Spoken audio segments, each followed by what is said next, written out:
Good morning, everybody. I know everybody's going to be filing in as we begin our kickoff and launch event for the Transportation Working Group's Olympic Mobility event. And we want to kind of start with a big bang. To kick us off is Tony Tavares, who is the Caltrans Director of District 7, which covers Los Angeles and Ventura County. So Tony, can you kind of kick us off this morning? Good morning, Paul. Good morning, everyone. It's such a pleasure and an honor to be here, and thank you for the invitation, joining you all this morning as we launch this Transportation Working Group's Olympic Mobility Series. We're all extremely excited knowing that Los Angeles and California will be hosting the 2028 Olympic and Paralympic Games. Very exciting for us, but obviously we know there's a lot of work that needs to be done between now and 2028. It's going to approach extremely quickly, and we definitely need to coordinate, collaborate, and partner with one another so that we're ensuring that we're safely moving millions of visitors and participants of the Games. So I'm extremely excited also to see companies like Hill International, Ghirardelli Associates, and Destination Enterprises supporting today's event, along with many other sponsors. Thank you for being here. Thank you for supporting this event. As we look forward, I've been so impressed with the work that Build Out California has been doing and how they bring so many of us and everyone to the table, essentially focusing on building a more inclusive workforce. And it's so important to Caltrans as well, as that we provide that level playing field, that we include all of our small businesses, all of our opportunities to many different companies, entities out there to do work with us. And the work you're all doing here not only resonates throughout California, but across the entire country and beyond. So very exciting work that everyone is doing here. Right. So with that, I just want to say, have a great event this morning. Please know that Caltrans is very committed to working and partnering with everyone as we ramp up and prepare for the 2028 Olympics. So Paul, thank you again for this invitation, and I hope you all enjoy the workshop and the event today. Great, thank you, Tony, so much. And Michael, our wonderful executive from Pride Resource Partners, is going to start our PowerPoint presentation today. And I want to say that we're going to keep it really short on the talking heads so that we can really get into the discussion that you're all here with today. So next slide, Michael. So everybody, we have a lot of people that are going to be joining on today as people continue to file in. So bottom line, Laura has got everybody muted so that we don't have any distractions. And we all know that we want to make sure that we focus on what's being said, and we'll be spotlighting each of our speakers today. So let's make sure that we kind of keep our focus and really focus in on what is going to be said today and the information that's being shared. Next slide. Very short agenda here, but once I kind of get through a couple slides, then I'm going to turn it over to my great colleagues, Marcy Szarama and Paul Bews. Marcy is with Destination Enterprises and Paul is with Ghirardelli Associates. And then we'll get right into the discussion with our panelists and our subject matter experts. And one of our great things about the Transportation Working Group is that we are always on time, and we begin and we end on the dot, almost like the German railway system. I believe we had folks from Deutsche Bahn on the call today. So keep those trains running on time, I say. Next slide. So Build Out California knew that we needed to establish a transportation working group. It is a product of Build Out, but it's a standalone independent unit. And we welcome all subject matter experts, stakeholders to the working group. Today's event, which is our launch of a 6-year series on the Olympic mobility, we couldn't be more proud that we have created a very large umbrella. We want small, medium, large businesses. We want minority, LGBT, women-owned businesses, and disabled veteran businesses. This is your place to come to the think tank.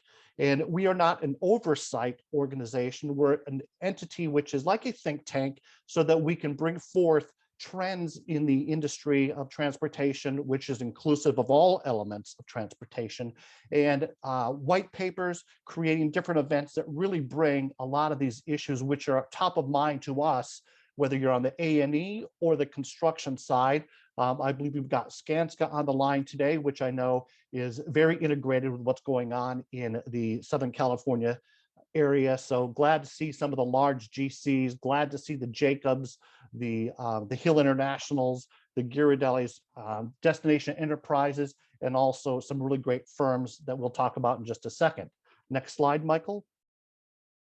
We love our sponsors, and more than sponsors, it's really about partnership.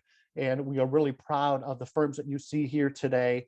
And I want to call out RICS. RICS is the Royal Institution of Chartered Surveyors.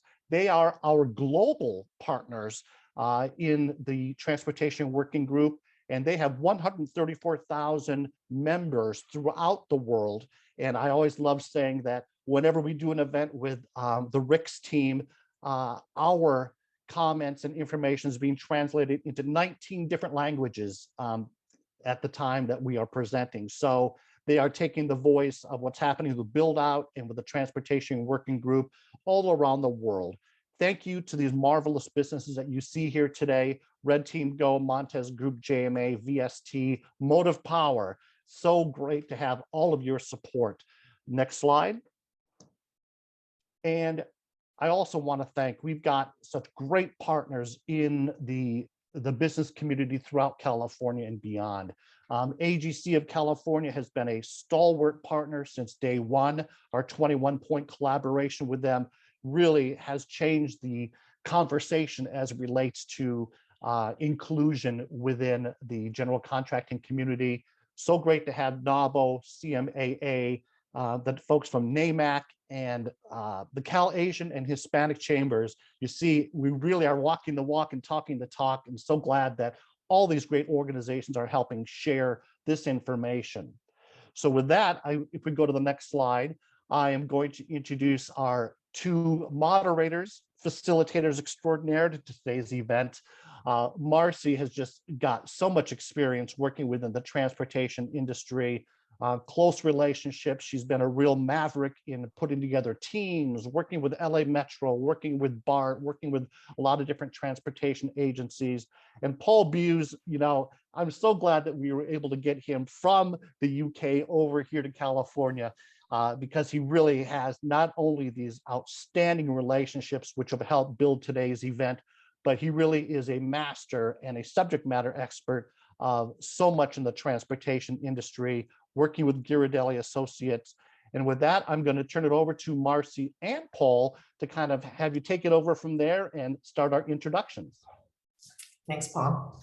Thank you, Paul. Thank you. A warm welcome to all of our 6 panelists and to all of our delegates out there. I'd like to, if you move to the next slide, please, Michael, I'd like to make some brief introductions, and Marcy's going to help me with that. First of all, joining us from London, we have Professor Sue Kershaw. Sue is the former Deputy Director of Transportation for the London Olympics, working with the Olympic Delivery Authority. Dr. Das Mootanah is actually joining us from Mauritius, and you need to pay attention. There will be a question at the end to see if you can point to Mauritius on the map, but Das was based in London. He is the former head of risk and assurance for the London 2012 Olympics. And a little closer to home here, we have George Pla joining us. George is the president of the Los Angeles Memorial Coliseum Commission. And we also have Stephen Chung. Stephen is the Chief Operating Officer of the Los Angeles Economic Development Corporation. He is also the president of the World Trade Center of Los Angeles. And we have Julie Owen with Los Angeles Metro. Julie is the Senior Executive Officer of Project Management Oversight.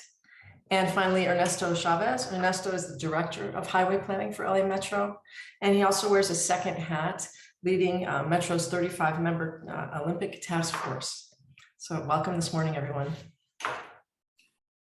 So that you're able to understand a little bit of the background of the panelists here, we've asked them to make a short introduction of their role on the former Olympics or towards the LA 2028 Olympics. And we'll start with Professor Sue Kershaw. Sue, could you tell us your role, please? Lovely, thank you, Paul. And it's a real pleasure to be with you today. From a very, very cold UK, I'm very jealous. I'm sure it's lovely weather over there. So my role was Deputy Director of Transportation for the Olympic Delivery Authority. So we were an authority set up specifically to deliver. We had the organising committee. For us, it's LOCOG. We worked in the same building, and we came up with the same plans together and agreed it. So we were sort of back of house, if you like, and LOCOG were front of house. And transportation in the UK covered every single mode: walking, cycling, aircraft, you name it. Even some sort of very important people from the certain countries who flew into Heathrow without telling anyone they were coming in. Just little things like that that kept us on our feet. But it was great, and we ran a programmatic approach to this, looking across almost all operators, making sure that everyone knew what was happening when. We did have the power to enforce, we never used it. And we really set the bar, I think, for progressive assurance, assuring in real time that what we would deliver would be delivered. And we worked out all the readiness requirements that went really up to number 10, the Prime Minister, to sign off before the games could happen. So really exciting time. And then that moved on into other mega projects. For example, HS2, our high-speed rail at the moment, is one of my portfolio. And we're taking the learnings from each mega project to the next one, which I think is exactly what we all should be doing. So it's great to be here today to share some with you.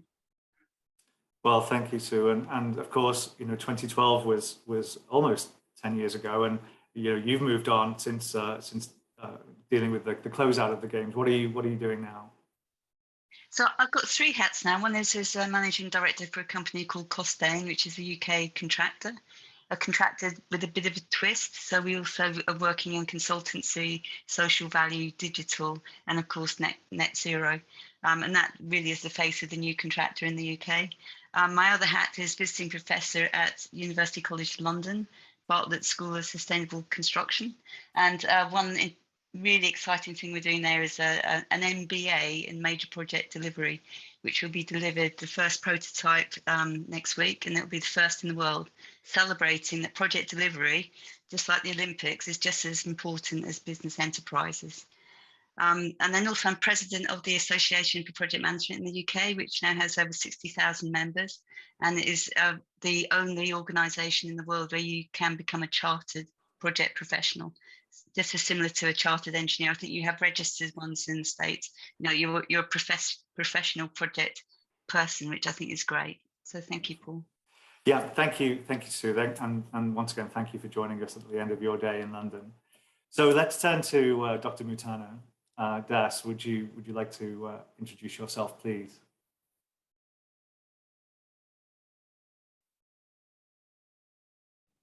Right, need to unmute myself. Good morning, everybody. First of all, thank you very much, Build Out California, for inviting me on this forum. I think it's great.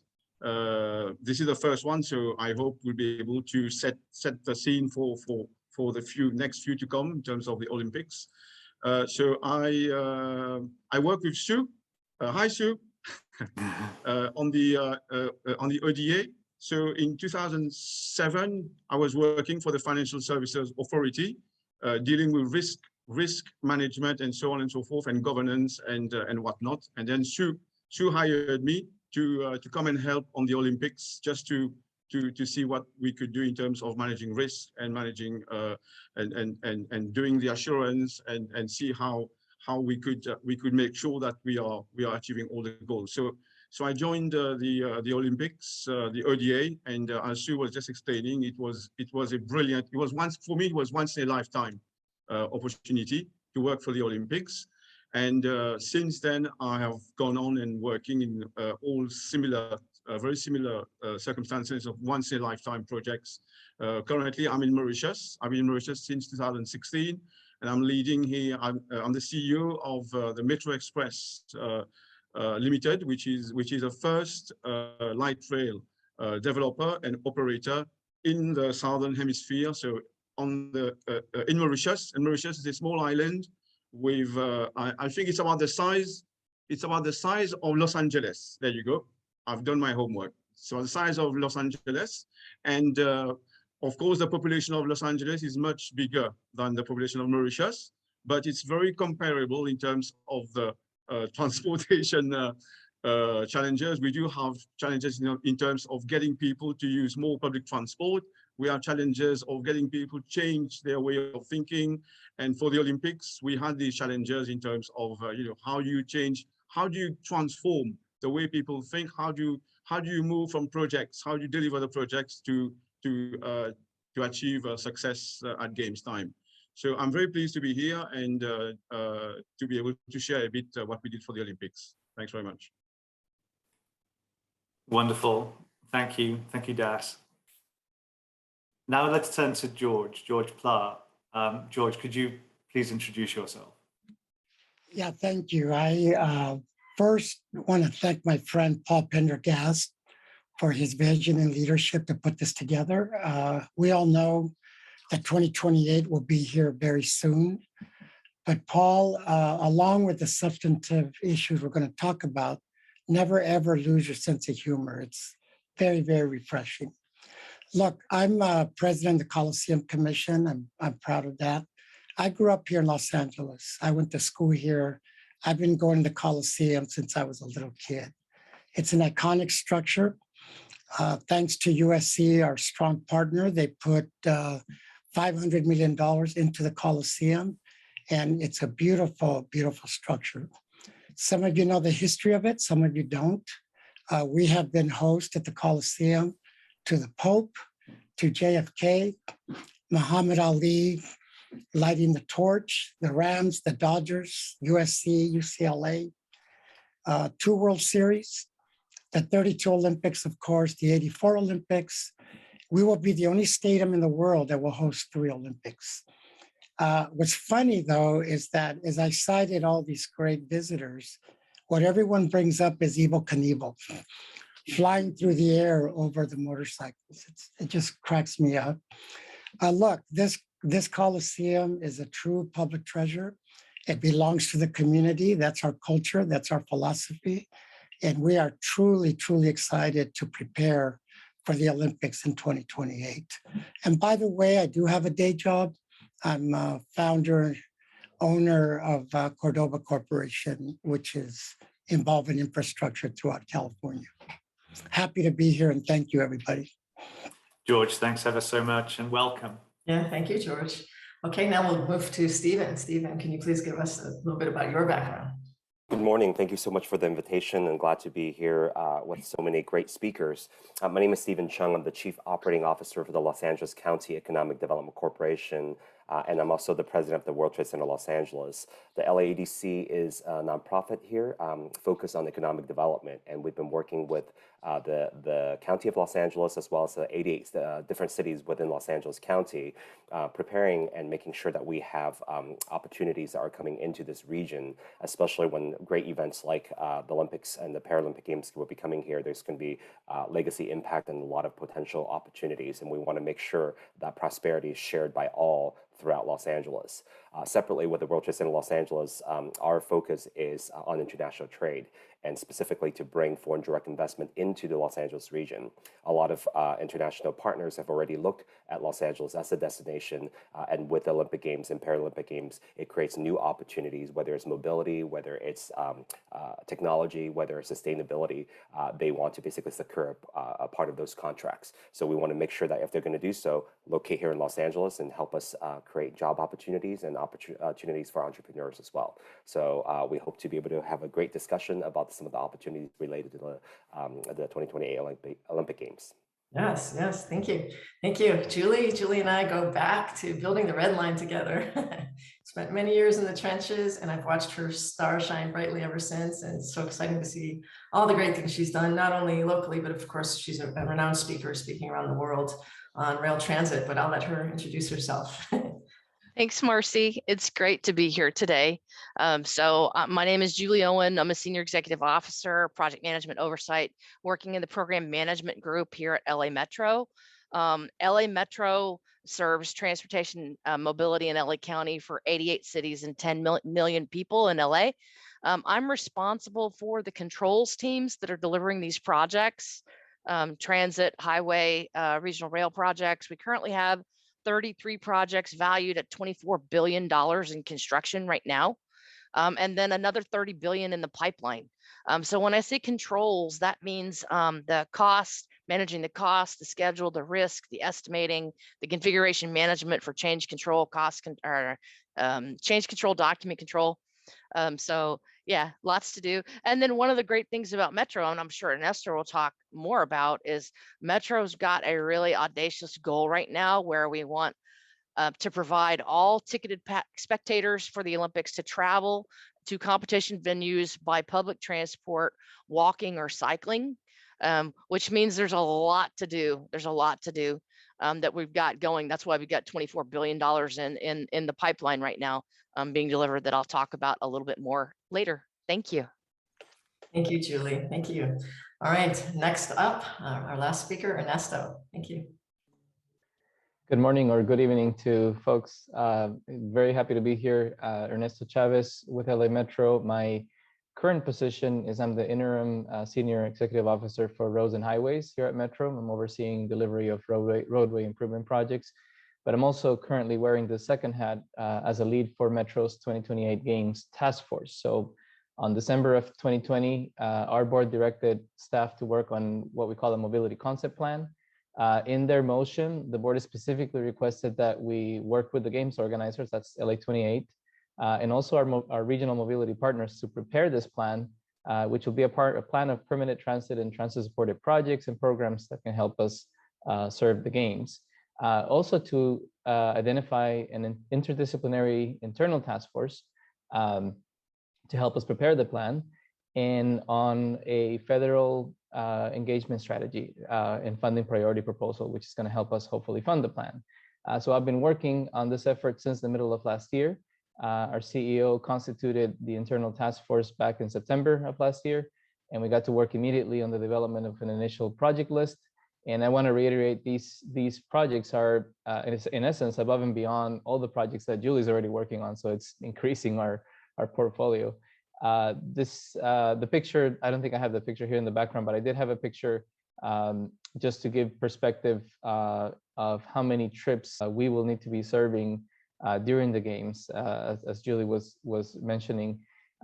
It's a lot, and these were the initial estimates that we put into the bid. So these are being updated now. I think the numbers will probably be higher than these, but just for perspective. And if we're serving all of these, obviously by transit, rail, or bike or shared mobility, then it is truly a huge challenge. So I'm happy to be here and as part of this group, and looking forward to the conversation. Thank you, Ernesto. And I think Paul, now we're going to discuss a little bit about the similarities and differences between. Yeah, indeed. But before we move on, Michael, could you just show? I know that Julie prepared a slide also to show the build out of the public transportation system. I think it's pretty impressive, the sort of before and after. So yeah, I guess this is before and this is after. And that's pretty ambitious. And of course comes with a lot of effort as well as a lot of funding. Super. Okay, so Michael, could you please pop up my similarities and differences? I think it's worthwhile just setting the scene here before we launch into the Q&A. And I promise we're moving into the Q&A very quickly, but it's worthwhile saying that there are some similarities. Why did we think about London when we were thinking about LA 2028? It's really because, you know, both of these cities have the unenviable reputation or situation where they are both in the top 10 most congested cities in the world. They therefore, not just for the Olympics, but they therefore require high levels of sustainable mobility. And what was predicated in both of the bids to the Olympic, to the IOC, to the International Olympic Committee, was that the Olympics would facilitate the connecting of communities, getting around the city, and leaving that legacy of mobility while still keeping the city moving.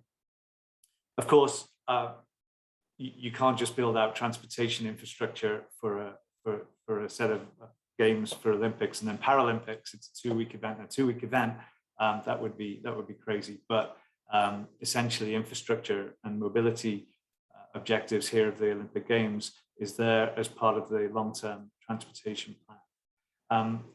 You can't marry capacity with demand. If we've got an extra 1 million passenger journeys a day, which is typically what experienced in London, then demand management and bending demand to marry capacity with demand is a feature of both cities.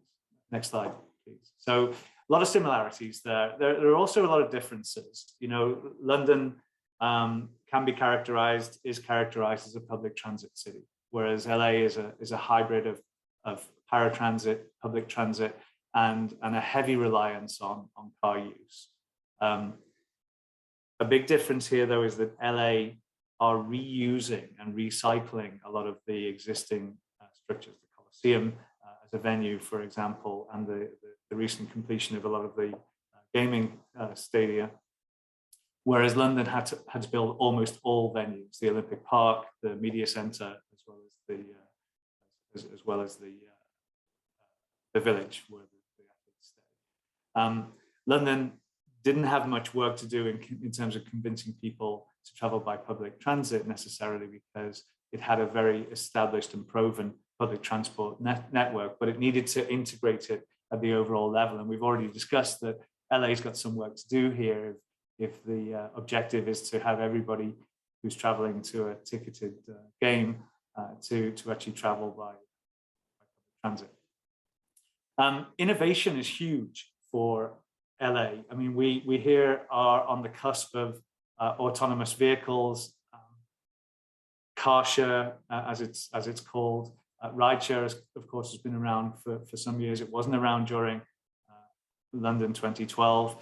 So LA are focusing very much on the innovation and the personalized point-to-point movement of spectators and athletes, and they'll be focusing on reducing vehicle miles traveled as well and lowering emissions. Whereas London's focus on innovation was more about technically integrating at the transportation level and embracing technologies such as communications-based train control at that time and high-speed rail in order to have more rapid movement of individuals, as well as expanded timetables. So some differences here, but nevertheless the similarities are striking. So with that, and with that background, I think we'll move into the questions. And the first one that we have is a question for Sue.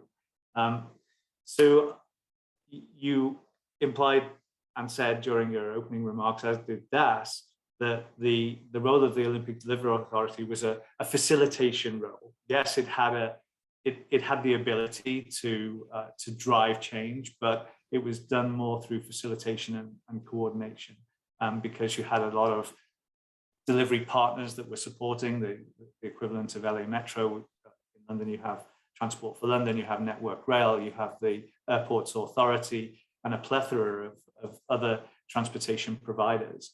So how did you make that interaction work? Can you talk a little bit about how you did that facilitation and what some of the lessons are from that collaboration? Yeah, absolutely, Paul. I mean, it was fascinating. We thought long and hard about how we do this. So the first step we took was a consultation, and made, I think it's over 300,000 consultees across the UK in terms of how they thought we should deliver the Olympics. And that was done in a very succinct, literally a project execution plan. It's about 10 pages long. And they used that execution plan for the bid, and it stayed solid and true all the way through to delivery, obviously very high level. But having that plan that people could opine on gave them the chance of feeling involved. I think particularly we had 5 boroughs that the Olympics covered in London, all with very different needs. 3 of them, the most deprived boroughs in the UK, and they were seeing all this money being poured into this event that was going to last 2 weeks. So you can imagine there was antagonism. There's also things like people with allotments where they grew their own crops in the area we wanted to build it. And they went to our members of parliament and protested.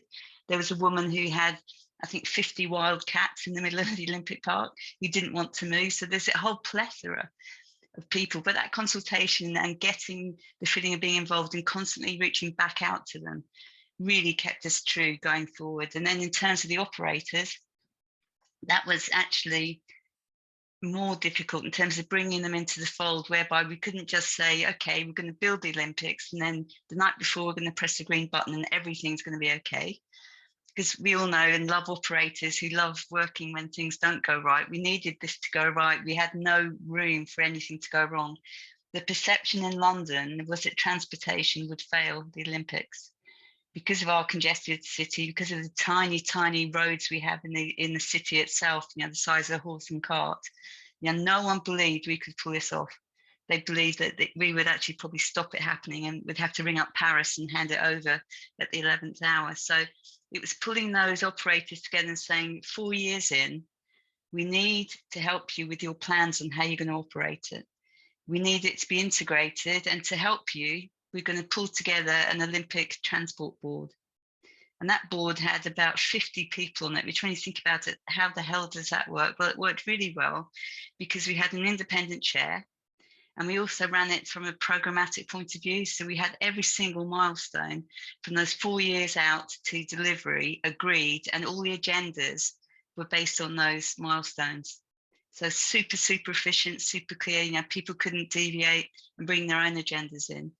And as that board grew over the last 4 years, it grew as a cadre of people who went from being kind of anti the Olympics, messing up all their timetables and their shifts, to this is, as Daz said, one chance of a lifetime to pull this off. And the pride you get actually doing an Olympics, and you'll feel it soon. It's one of the strongest feelings I've ever had. And they really then bought into it. So as the 4 went to 2, went to 1, we were already doing trial running a year before the Olympics. We'd finished all the capital projects a year before the Olympics. That gave us time to breathe and space and test and test and test. So that was it in a nutshell, Paul. It was reaching out, bringing people in and keeping them informed. Well, thank you for that. I think, that very fact that, I guess from a layperson's perspective, you think that when you've delivered an infrastructure project, it's good to go. You just hand over the keys and off you go. Well, no, I know that we were very much involved in the operationalization, as you say, and that's super important from a contingency planning point of view. So the data is immovable for the Olympics, but one has to work back from that in order to finish the infrastructure and then test, and test again. Yeah. Yes. So thank you. Thank you. Yes. And so similarly, Ernesto, what is Metro's primary role in supporting regional transportation agencies to get ready for LA28? And does Metro's mobility concept plan that you mentioned for the Games include a blueprint to influence growth and sustainability and ridership even for the Games and then beyond? Thank you, Marcy. Yeah, and we are actually in the early stages of that, of really defining the roles and responsibilities. And that's one of the lessons learned that we've heard during prior Games. This that clarity of institutional roles and governance is critical to successful collaboration. So we haven't formally established those roles for all the players, but we're in the process of doing that. We do see, though, some clear responsibilities that Metro should undertake to ensure, for sure, on-time delivery of all the prioritized projects for the Games. We think, for example, that Metro should be, and we are jumping right into that, creating and prioritizing this needs assessment of essential investments for at least for Metro projects for the Games, and working with our partners to map and prioritize all the projects in the region and funding sources to pursue the delivery of those projects. So that's that consultation process, I think, that we just talked about. After that, then stewarding the planning and delivery of those projects, and of course delivering the projects where we served as the lead partner. There are other areas where we think there will be shared responsibilities with our partners, and again, we're working to charter that. For example, prioritizing a needs assessment of essential regional investments for the Games. I think we need to also be working with them on the travel demand modeling as well, to help us understand how we're going to serve those flows of spectators and visitors. Also formulating this list of a regionally prioritized list of projects to fund. I think we're going to have probably a master list and then some subsets of project lists, because of course there's different funding sources, and we'll have to look at that separately. And then implementing a robust monitoring system to track the delivery of those projects. And as you'll hear from Julie, we have a pretty robust system already at Metro. So this would be sort of an extension of that. So again, nothing formal yet, but this is some of the ideas that we've been discussing. We want to formalize those roles in the next few months, really, because we hope to prioritize projects that would leave a lasting legacy and address our core vision. So we do see the NCP, the Mobility Concept Plan, as a footprint to influence growth and sustainability in ridership beyond the games. Because I think if we do enough good work to ensure that we can carry all those folks with our system, then I think we'll definitely leave a lasting legacy. Yes. All right. Thank you. Thank you. Wonderful. Thank you, Ernesto. This one's for George, just following on from that. George, the Coliseum has a 100-year storied history of hosting significant events, and will have a significant role in 2028. Can you share with us how the Commission is coordinating and collaborating with those transportation stakeholders and transportation agencies for the events that are going to be hosted at the Coliseum? It's muted. Thank you. I think that Ernesto hit on it, and that's the governing structure of how we're going to coordinate all this. To be clear, the Commission is the owner of the Coliseum. We have a lot of pride in what happens at the Coliseum. The operator is USC, and it's a very strong partnership between the Commission and USC. The Commission is made up of the city, county, and state. So we have not only a lot of stake, but a lot of clout to coordinate everyone. USC, Caltrans, Metro, LA Organizing Committee, all are going to have to work together as one. We like to say one heartbeat, one team, and the Commission will drive that vision in a big way because, as you can tell, we're very, very proud of the Coliseum, and we want to protect it, and we want it to be a good event. And I have no question about that. The infrastructure improvements in the Coliseum have been done, but the infrastructure to be developed externally to the Coliseum, Ernesto and Julie touched on it, have to get done. I think they would admit they're a little bit behind at the moment, but they're going to catch up. I don't have any doubt about that. I know that the issues of demand management, technology, real-time communications, social media are all things that are going to have to be paid attention to. The Commission, stands ready to work with everyone to make sure that it's one team, one heartbeat to make this happen. We do have an example, by the way. In 2017, I had the honor of managing the Space Shuttle Endeavour coming to Los Angeles. And we had to coordinate over 50 departments to move the space shuttle through urban streets that had never happened before. Millions of people lined up to see it. But I cited to you all to say, here's an example, a recent example of how we can and will work together. And I don't have any doubt about that. We're all concerned about the schedule and all that needs to be done, but I'm sure we're going to get there. Yeah. Yes. Wonderful. Thank you. Thank you, George.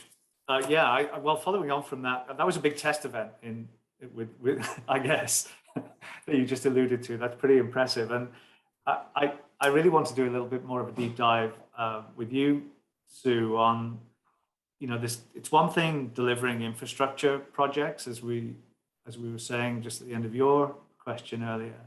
But it's another thing having it operate smoothly on the day, putting on the show. We go through planning and the build, but then you've got to operationalize and put on the show. And that's the thing.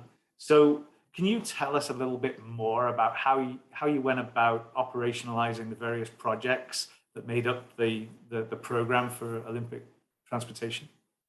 Yeah, certainly. I mean, immediately after Beijing, where we actually went to witness what was happening, we came back and we instigated the transformation plan from capital delivery to operations. So we rigidly marked out exactly what we were going to do over the next 4 years. And that was by no means simple, because capital delivery project people and ops people have very different DNA. So my whole team, which was, I think it was 20 at the time, which was to grow to 100, they felt very challenged. They felt very much that they were being edged out and that they wouldn't have a job at the end of the Olympics. It took me a long time to convince them, at least 2 months of intensive meetings, saying that they could be part of that end game. They could be there on the night, and they would have a job, which was the other worry. They'd finish their capital delivery, they wouldn't have a job. But we did it, and we did it by sort of really working out who would be doing what, where, what other organizations needed to work with us. Really simple things like what would the transportation Olympic operations plan look like? Could we actually draw one up? Because no one had a template. So we did it. We did the hard work for people to draw them in and make them feel good about being in an operational role. Because we all know, I mean, operations is really, really exciting because it's of the moment. Whereas when you're in capital delivery, it's very much more slow-mo. We get to the end, we hand over. And I think quite a few people actually came in from other games as well to augment my team, so they could bring the reality of what had happened in Beijing. We learned a lot about buses in Beijing. We learned a lot about the new metro there, and the augmentation of the people who'd been there 4 years and the people who'd just been there and got the T-shirt together, linked into a transformation plan, was the way we made it happen, Paul. Thank you. Right. So let's turn to what LA's take on this, on the challenges ahead here. Truly, we know that Metro has made a significant push by challenging itself to complete many of its ambitious projects in time to coincide with the games. Can you share which projects will be ready out of all of your projects, and then what some of the bigger challenges have been, as well as some of the bigger successes in meeting stakeholder expectations? Okay, first, the list of projects that are going to be done is too long because there's 33 working right now, and I know I have limited time. So I'm going to focus on just a couple of the big ones. The Crenshaw and the Regional Connector project are opening this year. So that's $3.5 billion worth of, capital infrastructure opening this year. And then they're going to be followed by Airport Metro Connector, 2024, PLE1 Purple Line, which is going to go all the way out to the VA hospital, which is a critical line because you're all aware of the Olympic Village is going to be there at UCLA.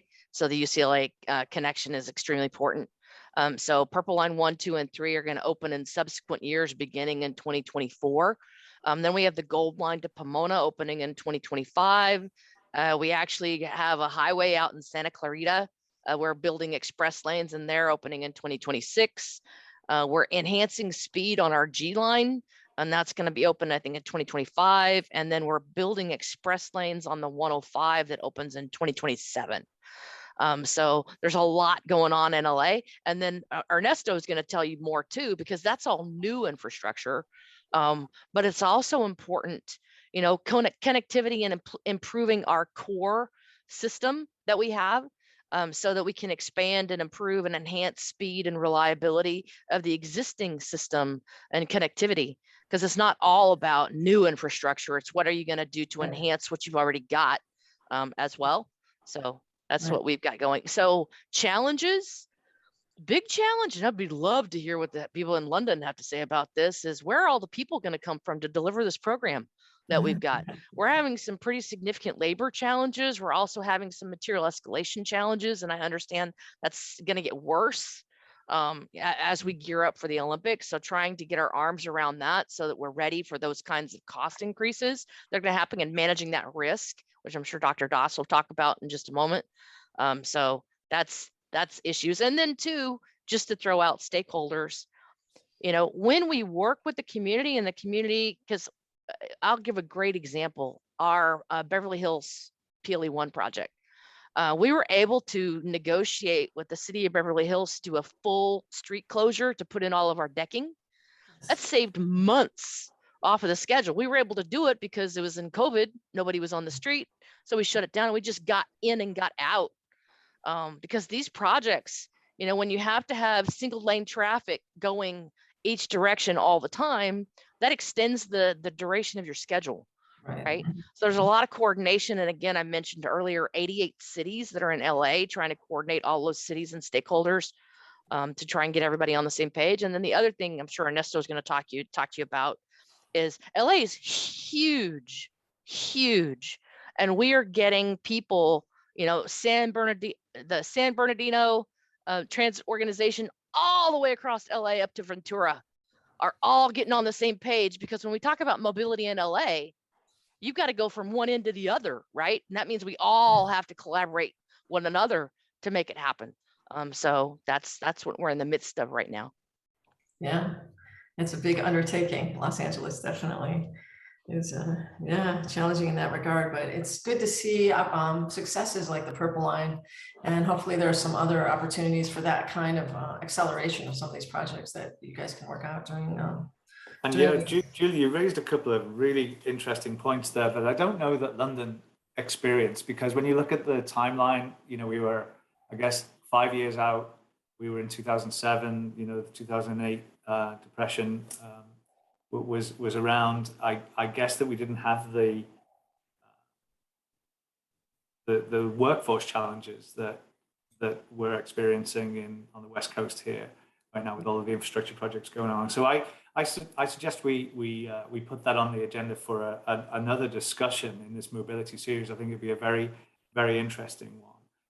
Of course, you know, Sue and Das would argue that, you know, you've got to have the right people. You know, it's not just arms and legs that we're talking about. It's having the right people who have got the noses in the same direction. But I think that would be a great subject for a follow-on. Yeah. All right, Stephen, you have mentioned London Partners in your discussions about the previous Olympics in London 2012, and how they used their Olympics to harness economic resources in a long-term sustainable way. So based on your lessons learned from your meetings with London Partners, what opportunities do you see for Los Angeles to do the same, leading up to and beyond the Olympics, to create sustainable economic growth? Thank you, Marcy. I think a lot of the previous speakers, Sue and George in particular, mentioned the challenges of coordinating, you know, all the resources and all the partners. I think both in London and Los Angeles, we see a lot of willing partners wanting to contribute, wanting to make a difference. But how?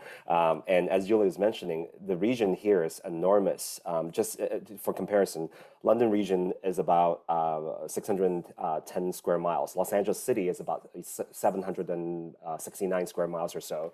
The London metropolitan region is about 3,236 square miles. Los Angeles County is over 7,000 square miles. But to Julie's point, Los Angeles is actually the greater Los Angeles region, which includes Ventura, San Bernardino, Riverside, Orange County, and Los Angeles. Combined together, we have 18.7 million people that go from we go from Santa Monica to the ocean, and then all the way out to, you know, another state in Arizona and Nevada. So that's a size that we have to work with. How do you coordinate all those? So that's the challenge we have. That's why learning from London was a big opportunity for us. In 2018, we did a trade mission just to basically look at the Olympic stadium there and look at what they did. And what we found is that the governmental system in London was able to utilize the London Olympics as a way to coordinate a lot of the resources, their tourism department, their economic development department, their Chamber of Commerce, to collectively work together. And after the Olympic Games, I think a lot of those different departments and partners merged together into London and Partners to start working on bigger things, sustainable economic development, which is an enormous thing to do, an enormous challenge. And now London Partners have footprints all over the world, with offices located in Los Angeles to promote visitors to London, economic development in London, business opportunity in London. What a great, you know, lesson learned. If we can do that in Los Angeles and could unite some of our power and our collaborators, and then in the long run after 2028 to be able to utilize that as a way to really put Los Angeles on the global stage and really showcase who we are. As many Angelinos know, sometimes we look at ourselves like a small city or a small region. No, Los Angeles, our GDP for just Los Angeles County is well over $700 billion. That's the 19th largest economy in the world if we were a country. Combined together with the 5 counties, LA, the Greater Los Angeles region, our GDP is now over $1.2 trillion, tied with Mexico as the 15th largest economy in the world. We are not a small town. We're a global city, we're a global region, and we need to own that. We need to take our place in that place, in the global stage. And that's why I think utilizing the lessons we learned from London and partners and from London in general, I think we can do a lot to create those synergies so we can work more collaboratively together to make sure that we have those impact internationally and also to continue to bring resources to the local region. Yes, yes, definitely. Thank you. Wonderful. Okay. So I imagine that there's only so much that you can do with new infrastructure projects and tuning the operations. You know, there comes a point where, you know, how do you deal with those peaks in demand, and how do you encourage commuters and the background Angelenos in this case, or Londoners who are going about their business, you know, to change their travel behavior during the games to avoid those sort of peak times. You know, LA, like London, as I said in the opening remarks, is one of the most congested cities in the world. And many daily journeys are taken by road. Do you believe that, maybe you could talk a little bit about the travel demand management approach that London took, and whether you think that's translatable to LA? It might be a little unfair to ask that question of you, but I think this is really interesting because TDM was the first time it had been used really in anger on the Olympics. You know, it was a sort of theoretical way of taking people's behaviors and requirements and trying to make them a system that would work within the system you were providing, which was the Olympics. And that was done through meticulous research, again, consultation, again, going out and talking to businesses and saying, this is the big travel demand management plan.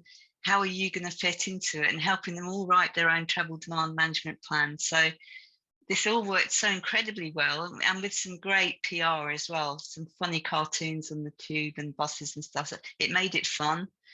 But day two, we realized we'd done it too well. No one was using the buses or the tube. And we had to get the mayor then, Boris Johnson, to actually do voiceovers over the loudspeakers. Like, we didn't really mean it. Can you just come back a little bit, please? Because it was starting to feel like a really dead transport system, except for the people going to the Olympics, of course, but everyone else was staying at home or working from home. And looking back on it now, that was probably the beginning of this dynamic working from home. But we never let it carry on. After the Olympics, we just all went back to normal. But yeah, fascinating, absolutely fascinating how it worked. Ernesto, I forgive my ignorance, but is there an Olympic route network planned? You know, a dedicated lane for the athletes and the Olympic family? That's the goal, is that we're going to establish one as well, but it hasn't been formally established No. yet. Yeah. But I wasn't sure, but I think that's a subject perhaps for another discussion, because there were some, I know that from London, Sue and Das can talk to it, but that you know, actually reducing that capacity in London streets actually had a positive effect of mode change for background demand. But that's probably another subject. But it's all part of the psychology of travel demand management, which is a super interesting science. Yeah. Well, thank you for that. And on the topic of demand management, I mean, LA in that regard is a very different city than London, right? We have Angelenos don't want to get out of their cars. Not a lot of people are using Metro LA's public transport system in the same magnitude as London. So what is Metro? And then of course we have recent issues with security, right? Which is kind of first in mind for a lot of people in terms of riding public transit. So what is Metro's plans to improve, you know, the rider experience? You know, I know you ride the rail yourself personally to work every day, right? So as you know, on behalf of Metro and also as a rider, what are the plans to boost rider experience, and how do you view that on the Metro system, and how that can be reimagined for the games and beyond? Okay. So regarding that question, yes, I ride the train every day. I am transit dependent. and I love riding the train. One of the things our CEO did when she came and started in June was one of her first actions was to create a customer experience office. And they did a survey determining from our riders what were the top items that they wanted, what were the barriers to entry, et cetera. And the two items that came back on that survey were 1, safety, and 2, cleanliness. So those are 2 main goals that we have on our system right now. And I see it every day. I mean, I got on the train this morning and the sheriffs were there, so there's a police presence. So I feel really safe. Which is great, and we've done studies on how women travel too. So I really like that, and then cleanliness too. Every day when I'm getting on the train and I get on at the end of the line, I see the janitors coming in and sweeping the train and making sure everything's clean, so that it's got that that experience, a better experience for the rider. And there's going to be more. That's just 2 items we're focusing on this year right now. Is safety and cleanliness. And then another barrier too that we have to our system, again, because LA is so spread out, we just launched, probably 2 years ago, something called Metro Micro, because it's to solve first mile, last mile challenges to our transit system. So you can, it's basically like a minivan. So you can schedule short trips through Metro Micro that oftentimes will get you to the station where you need to get on, because anytime where you've got to, if you don't want to transfer to a bus that might have, maybe a 20-minute wait or something, then that's a barrier to people wanting to use it, right? Longer trip time. So everything we can do to make sure that we have a safe system, a clean system, easy to use, reliable, et cetera, then people love it. And personally, I'm transit dependent. I don't have a car. My car's 20 years old because I don't drive. I take the train everywhere and I love it. I can't wait for more people to do it in LA. So that's what we're up to. Spoken like a true millennial. Awesome. All right. Stephen, we'll turn to you now. During the games, there's going to be a lot of barriers for the locals and people living in the outlying area to shop and do their local business and shop in the local in restaurants and from the LA adjacent counties and locally. Can you share some of the ways that stakeholders are looking at mitigating these negative economic impacts that businesses might suffer as a result of this? And then how can public transportation agencies and local officials play a role together in normalizing business activities during the games? That's a complex question. And before I do that, I actually want to address another point that I think Sue was mentioning as well. That was very interesting. And then Ernesto as well, in terms of riders increasing and how do we basically utilize the game to mitigate some of the traffic concern. But we have a historic documentation of this, right? 1984 Olympic Games, I think people are saying that LA's traffic was the best it's ever been during that time. And the second time we've ever done it was when we had Carmageddon, when we were doing the 405 construction and everybody was getting off their car. It became this phenomenon where people, so I think Angelenos are actually eager to get out of their car and to be able to utilize public transportation. So I'm hoping that we can utilize not only the Olympic Games, but all the other activities to encourage more folks to use public transportation, which will be a solution for our long-term sustainability when it comes to traffic mitigation. So that aside, back to your question about economic development.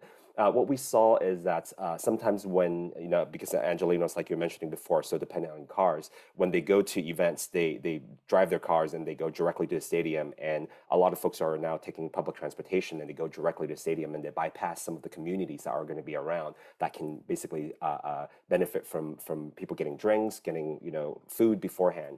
So what we saw is some of the stakeholders, including LA Rams, like Chargers, are doing the economic development programs where they engage with local communities. So LA Rams, for example, during the Super Bowl and the other games as well, are working with a local Inglewood business community as well as the Crenshaw community to bring some of their vendors into SoFi Stadium so that they can have access to this large population. Second, they're working with local vendors and local partners to do pre-game events in the local communities away from the stadium itself so that you can get more engagement and more economic activities in the local community. That way, you're spreading the wealth and you're engaging the games and the partners into the local community, which is going to be the future, right? Because you need the long-term sustainability plan. You need to engage with your local partners, or else you're going to get a lot of community opposition. So it becomes a community relations development program, but also it becomes a huge economic development program. And we're seeing that some of the other regions around the world are doing similar things. So I think from a transportation agency standpoint, it will be great to see how they can engage also with the local communities. What we've seen in places like Berlin and even in Tokyo during the Olympic Games there is advertising. How do you basically get local small businesses to have their services and their products be able to advertise on the rail network and in the stations as well. So there are a lot of new opportunities that are coming up, and especially with digital media, with different types of advertising and engagement, you can do quite a lot.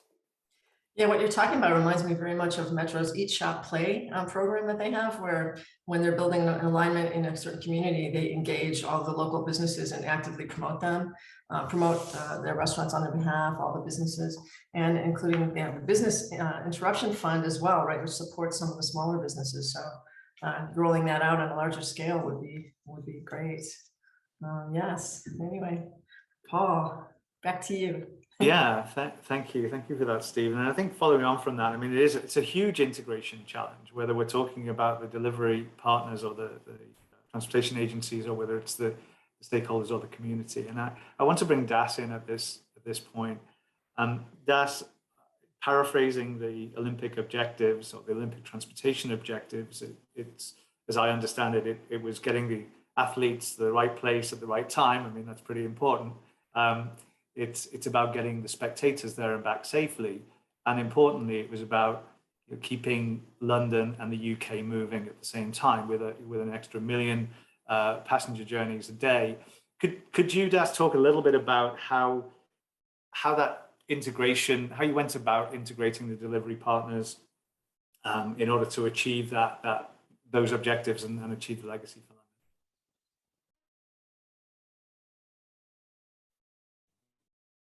Yeah, I mean, interesting discussion. Sorry, I'm muted. No, you're good. Can you hear me? Yes. Yeah. So interesting discussion we're having. I think there's a lot of similarities between, like you said or yourself, between Los Angeles and London in terms of the challenges, but also in terms of the opportunities. I mean,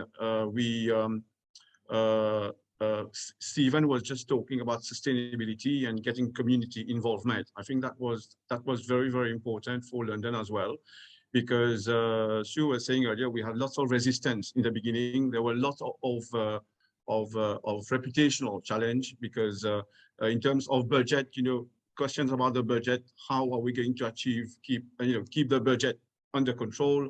How are we going to achieve the deadline? How are we going to make it happen? Because we have different modes of transport. You have the train, you have the highways, you have the walking, cycling, the river. We have the river as well on the Thames going to the venues and so on. So it's how to keep all this integrated and getting all the different organizations to work together. I mean, it was a great challenge.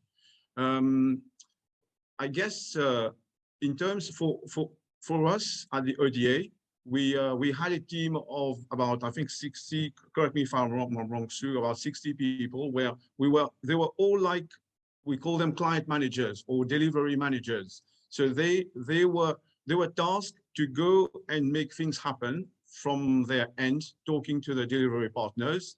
So to basically to work on the ground in terms of first scoping the different projects, the capital projects or the operational project or any soft and hard project, and then making it becoming operational. So between projects and then going to operations, obviously there's a transition that needs to be done, but it was about ownership.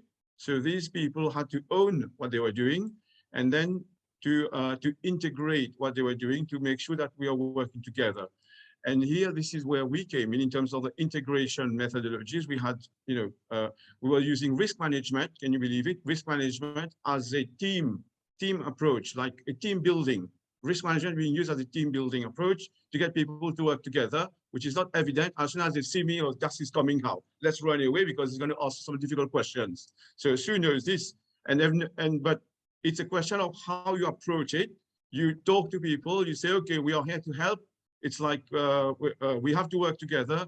You have some challenges. Let's see what you can share in terms of what the other work stream are doing.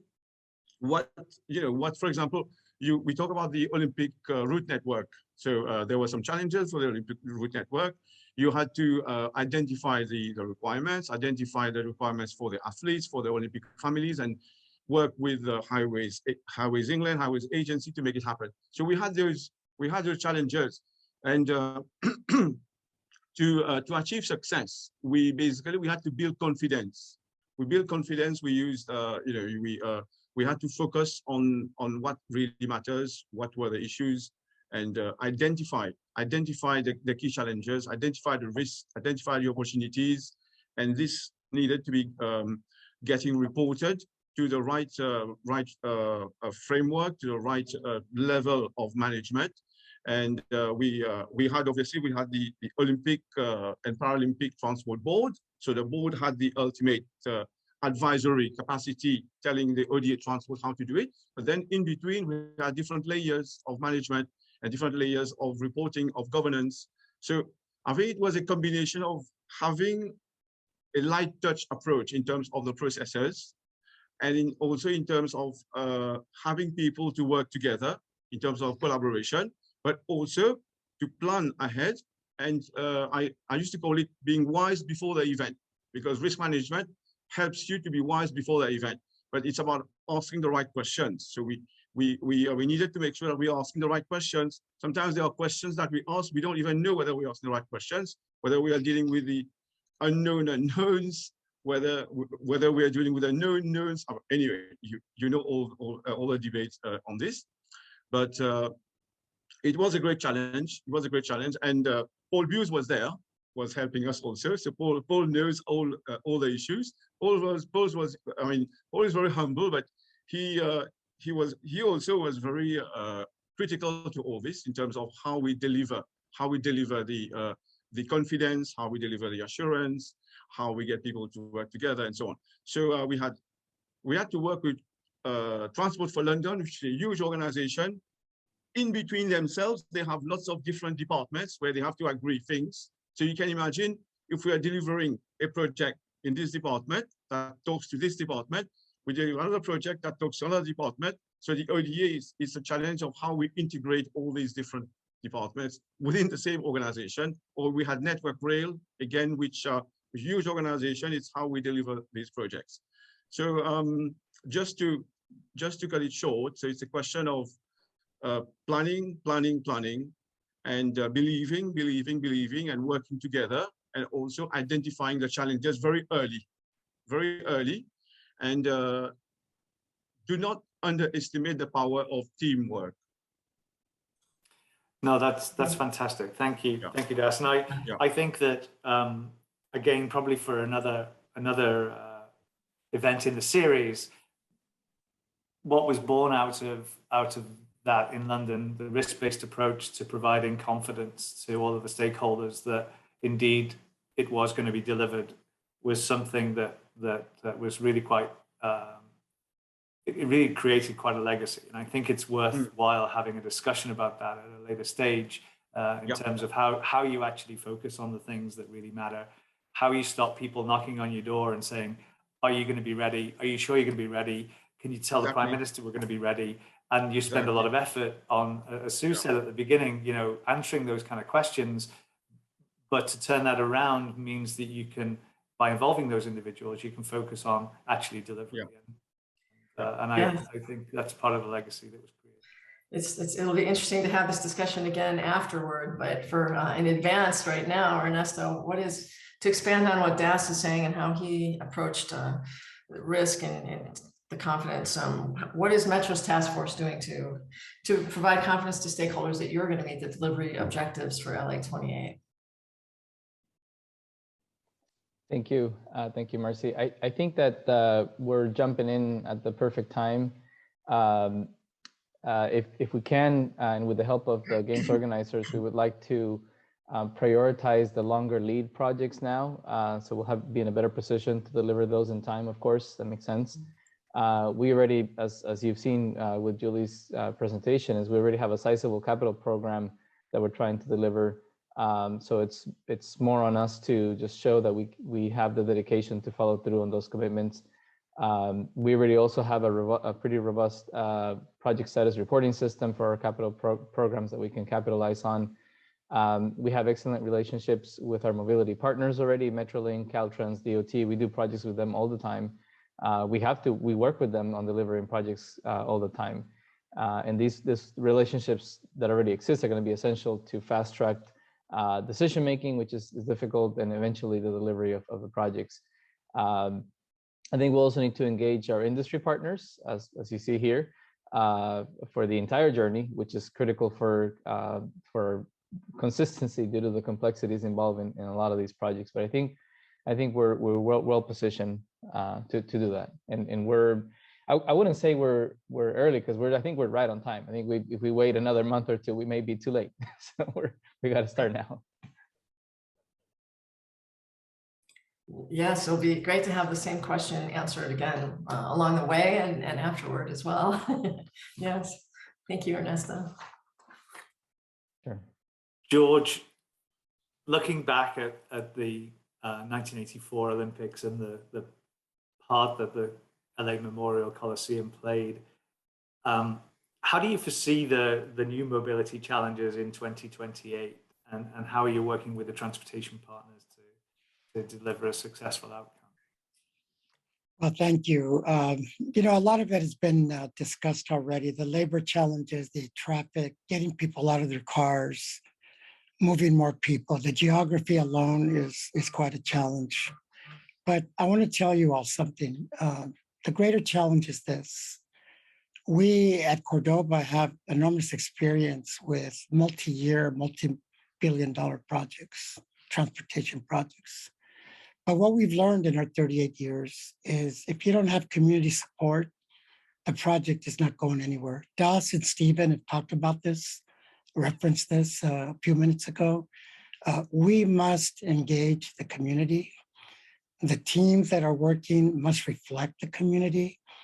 What's refreshing is when I look at the screen, we do have a diverse panel that understands the communities we're going to work in. The question is, who is this Olympics for? Is it just for South Bay and West Side, in quotes, or is it for everyone? And is our transportation plan, demand management, technology, social media going to reach all communities? Look at the diversity of Southern California, and we're going to be a window to the world. What's it going to look like? So I think the challenge is greater than that. Technically speaking, I think we're all going to rise to the occasion. But are we really going to reflect the communities that really are California to the world? I think that we are. I think it's a challenge. The good news is, even on this panel, we all know one another. We've worked together, and we know that is the case, and that we have to approach it in that way. Thank you, George. Yeah, I think just asking Paul Pendergast a question here. It's 9:14, Paul, and I know that we want to leave sufficient time for Q&A from the audience. So should we aim to wrap up this discussion in the next 6 minutes, and then we can leave 10 minutes for our questions? Sure, that's fantastic. So maybe keep it to 5 minutes so we can have additional time for the audience. Oh, okay. At 5 minutes, sorry, you want to finish these questions at 9:25, is that correct? Yes, please. Okay, got you. So I think then we've got time for the question that I alluded to for Das, in the delivering the Olympic transportation program is a huge challenge. It's an immovable date for delivery. It's not negotiable. Can you, Das, describe how you in London provided assurance to all of the stakeholders, and whether this is kind of provided any kind of legacy for project program and portfolio management.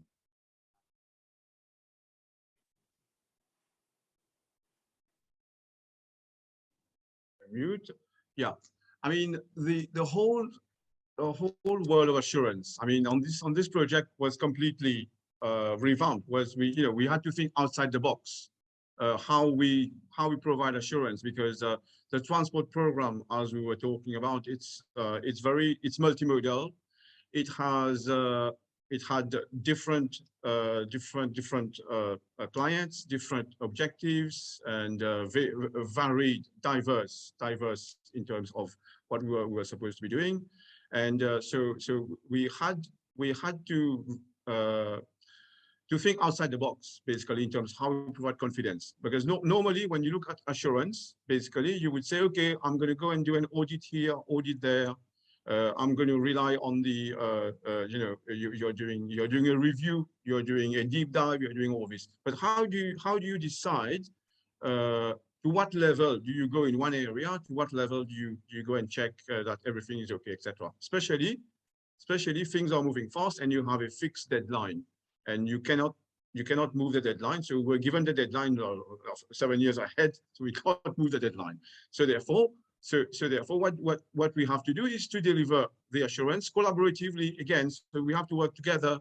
So we had Transport for London, we had the Network Rail, we had Highways England, we had the local authorities, we had LOCOG. LOCOG is a London, basically the organizer, the organizer, and then we had others, we had the spectators, and so on.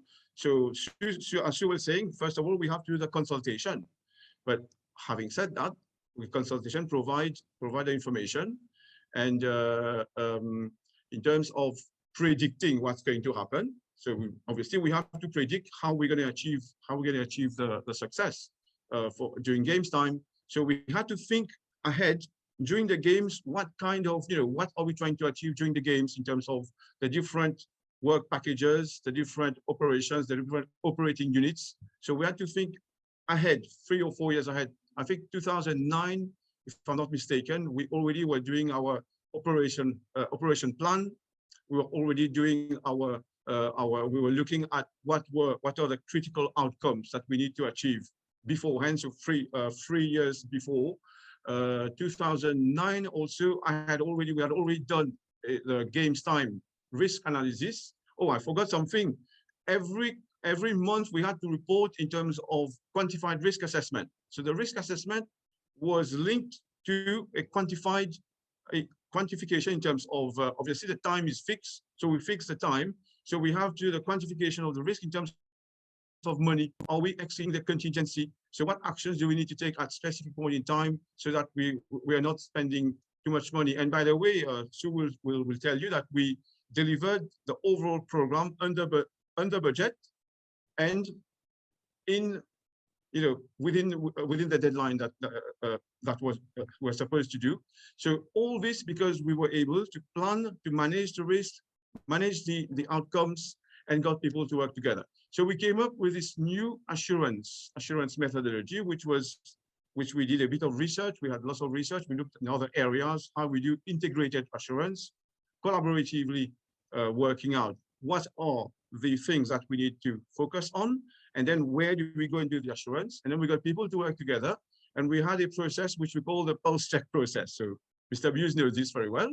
So the pulse check process, it was like the wheel of fortune. Sue called it the wheel of fortune. So we had different stages where first of all we go and consult what are the issues, what are the risks, and then we share this. And then we had a series of meetings. We had I remember we had the non-executive director, the chairman, chairing this pulse check meeting, where we had all the delivery partners in there, where we manage all the outcomes, all the audits, everything. So it seemed like very complex, but it was necessary for us so that we can get people to work together and at all different levels. And this was also very important to hold senior management of all these different organizations, to hold them to account in a way that is not confrontational, but in a way that's saying, We are being transparent.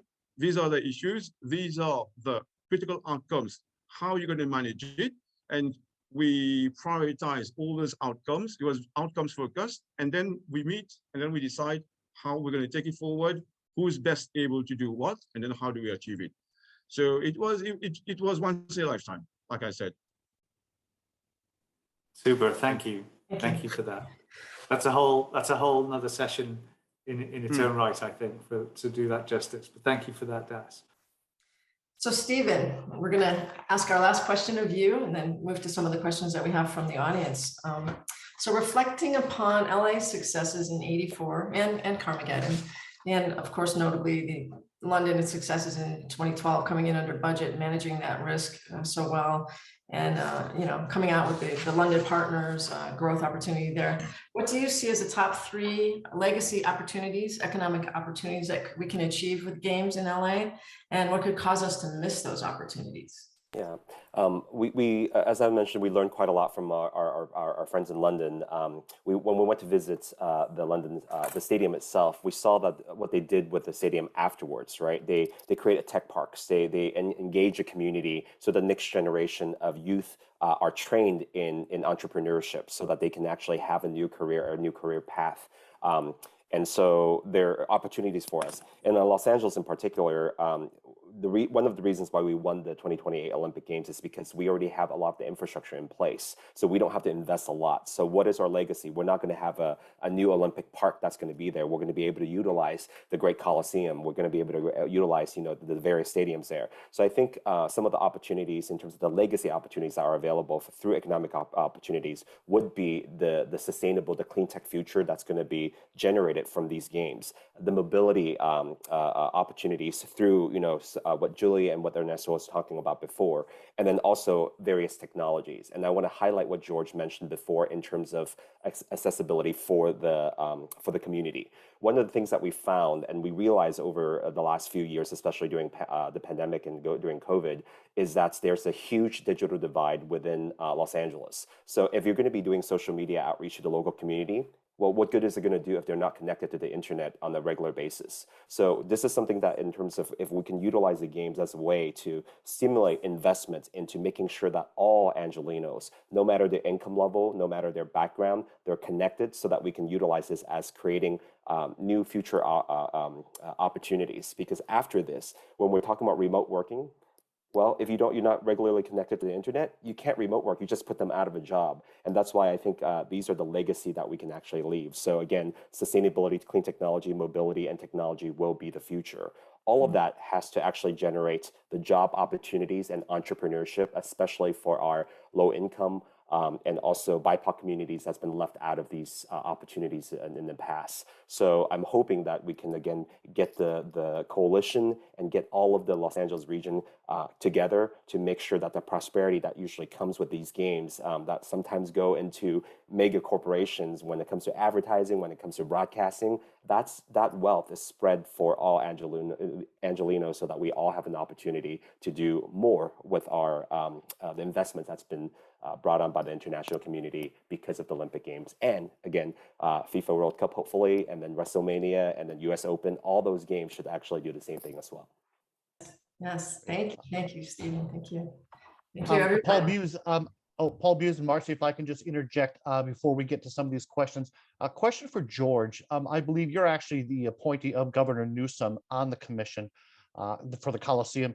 How does this play for California? Is this just going to be, Los Angeles benefiting from this, or is this something California should be looking at as a whole? No, I think Stephen really hit on it. It's an economic opportunity for all. It's job creation, it's business for small business, medium size, large businesses. It's outreach to all communities. The flavor of the month is DEI, diversity, equity, and inclusion. We're all about that. And the Olympic Games, the Coliseum, the IOC, the LA Organizing Committee must reflect that. I think Governor Newsom is very clear about that. It's not LA, it's all of California, if not the western part of the United States. And again, the face to the world. And so we take it very seriously. And I want to say again, The members of the panel understand that. Those of us that are in Southern California understand it very well, and we're determined to make sure that that takes place. I, as an appointee of the governor, am responsible to make sure that we express those sentiments clearly. One of the questions is, what are you doing to collaborate with everyone and communicate? This has been going on for more than a year. I want to chide Metro a little bit. They're a little behind, but I know they're going to catch up, and I'm looking forward to working with them. Great. And Don Ruthroff, who's actually an architect here in California, Don asks a great question. Obviously, we know that housing in California is a challenge and an issue. Are there any plans that any of you know, maybe this might be for you, Stephen, but are there plans to address legacy housing as we develop the construction plans for the Olympics? I think this is going to be a multi-pronged approach, right? Because if you look at 1984 Olympic Games, they did use, for example, student housing at UCLA, and then later on, the Olympic families in Olympic Village were able to use some of the UCLA campus, and later on they use that as student housing. So you can see that they're able to repurpose some of the housing. However, the Olympic Village this year is going to, or in 2028, is going to be at UCLA, so it's not going to create new housing. What we're hoping to do is, as the collective for Los Angeles region, is to stimulate conversation and investments, utilizing the games as a way of basically saying, hey, if you want to be investing in this community, you're going to have to look at our housing issues that we're facing as well. So I don't think there's a direct nexus there, but I think there could be. It's just basically as a matter of the region working together to make sure that if you're going to be investing and you're going to be profiting from the Olympic Games, hopefully they can also contribute to the overall success of the economy, which includes addressing our housing and homeless issues here. Okay, outstanding. Dawson, a question from you, from Dave Nadeau, who is with Destination Enterprises. How did the risk management keep the Olympics transportation program on track in the lead up to the games and during the game time? I know we only have a couple minutes left, but can you address that? Yeah. I mean, very quickly, I think, like I said, risk management is key to help predict what's happening. And it can only be successful if people participate fully in it. And to get people to participate in it, you need to make it relevant. It has to be relevant to, if I'm doing a rail improvement project, so I need to know why this is relevant to me. So we would go and talk to the person and extract the intelligence. It's not about information, it's intelligence. And this intelligence has to make sense so that then you can extract really what are the uncertainties. And risk is not just about negative, it's also about positive risk. So which opportunities you can identify so that you can make the best out of it. So for us at London, I think it worked really well. It worked really. Initially, we obviously, like anything, you have to get people to understand it, to understand why you need to do it and selling the benefits of it. But once you gel with the teams and you get people to work together with you and demonstrate how it can actually help achieving success. So it was very, very, very useful. I mean, we got lots of information. It helps us in terms of keeping on track, not just the success, etc., how we achieve success, but also it helps us keep on track our budget, keep on track to prepare everybody. And it was risk, like Paul was saying, it was about thinking, risk-based approach to success, but also in terms of assurance, make assurance as well relevant and also very strategic. So I think it's very key, even if it's quantified or not quantified, it has to be strategic. It has to link back to the goals of the organization, and it has to be linking back to the objectives of the Olympics. As I mentioned at the beginning, our commitment is to begin and end on time. So I do want to thank Marcy and Paul for your phenomenal facilitation. And all of our panelists, I'm telling you, this is so empowering and exciting and engaging. So, we're really, truly blessed. And I just want to say, to kind of like the points that we've all talked about today, that what I think makes this transportation working group and California and the Olympics is that here we have an event which is, curated by LGBT minority women, large, small businesses all working together. And it's just such an honor to be able to work with all of us. And Michael, can you just pull up the final slide here? I do want to let everybody know that we will have on June 1st in San Francisco, the Founders Day event for Build Out California. And we do actually have two phenomenal transportation related in-person working sessions and panel discussions. One is going to be focused on transportation as it relates to freight movement and the movement of goods and services. And we're so happy to be able to work with Ethan Hartzell from JMA Civil to curate that conversation. And then we'll also be having a TWG session focused on the fact that transportation and technology, automated vehicles, the updates in transportation and technology, how is that impacting everybody? So we definitely want you all to participate. It's going to be over 500 people. It will be the largest gathering of LGBT minority women, businesses of all sizes, here in California. So this is really something we all want to be proud of. So I want to thank everybody for being a part of today's conversation from Mauritius, which I can't wait to come and visit. I'm going to have to get my new British Airways tickets to go visit DAS. And Sue, thank you for your expertise and what you do for the whole entire industry. Julie and Ernesto, you are such an inspiration for us. George and Stephen, my goodness, really, you are, California icons on so many levels. So everybody, it's 9:31. So thank you. Have a great day. And this will be available by video on the TWG website. So have a great day, everybody. Happy Olympics.